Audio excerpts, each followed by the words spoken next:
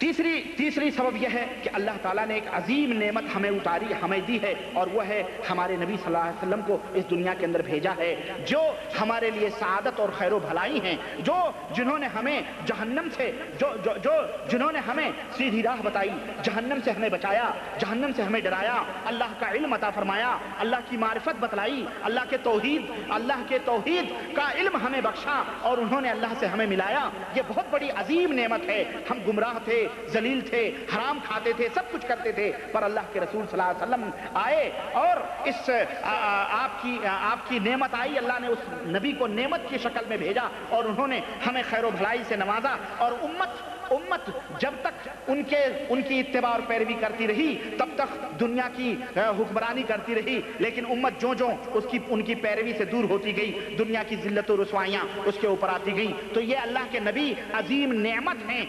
اس نعمت کی قدر کریں, اس کو تدبر کریں, اس کا تفکر کریں, اس کو سوچیں تنہائیوں میں بیٹھ کے کہ اگر اللہ کے نبی نہ ہوتے, اگر اللہ کے نبی نہ آتے دنیا میں تو پھر ہم تو جہنم میں جاتے, ہم حرام کھاتے, خنزیر کھاتے, غیر اللہ کے ساتھ شرک کرتے, سب اللہ کے ساتھ غیروں کو شریک کرتے. تو یہ اللہ کے نبی ایک عظیم نعمت ہیں. تو اس نعمت کو سوچیں تب جا کر کے اللہ کے نبی کی محبت آپ کے دلوں کے اندر پیدا ہوگی. پیدا تو ہے بہرحال ہر مسلمان کے اندر ہے, لیکن اس کے اندر اس سے زیادتی پیدا ہوگی. اور چوتھی اور آخری چیز یہ ہے کہ کثرت کے ساتھ اللہ کے رسول صلی اللہ علیہ وسلم کے اوپر درود اور سلام بھیجیں.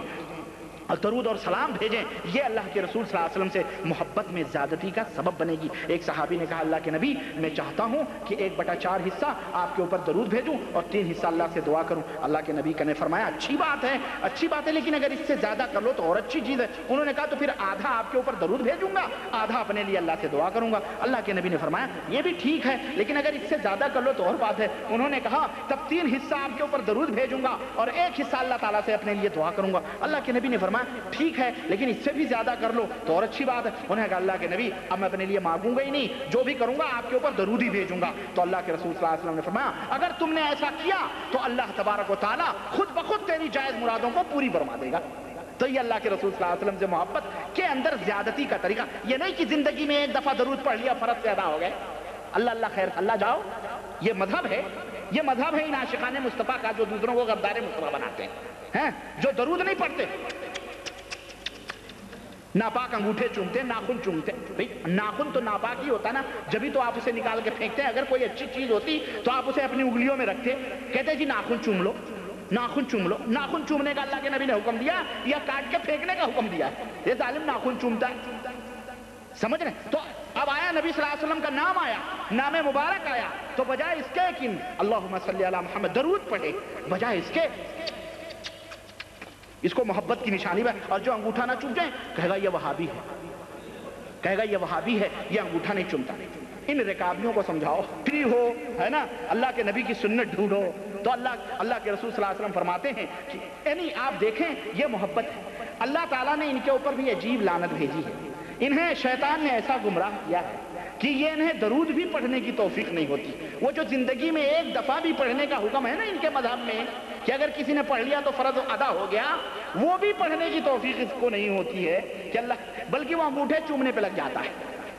اللہ کے رسول صلی اللہ علیہ وسلم نے فرمایا کہ من صلی علیہ واحدۃ صلی اللہ علیہ عشرا, رواہ مسلم, کہ جو میرے اوپر 1 دفعہ درود بھیجتا ہے, اللہ تعالیٰ اس کے اوپر 10 رحمتیں نازل فرماتے ہیں. پڑھو اللہم صلی علی محمد وعلی آل محمد کما صلیت علی ابراہیم وعلی آل ابراہیم انک حمید مجید. خلاص 1 دفعہ آپ نے پڑھا 10 رحمتیں آپ کے اوپر نازل ہو گئی. ایک حدیث آتی ہے کہ 10 گناہ اس کے معاف ہو جاتے ہیں.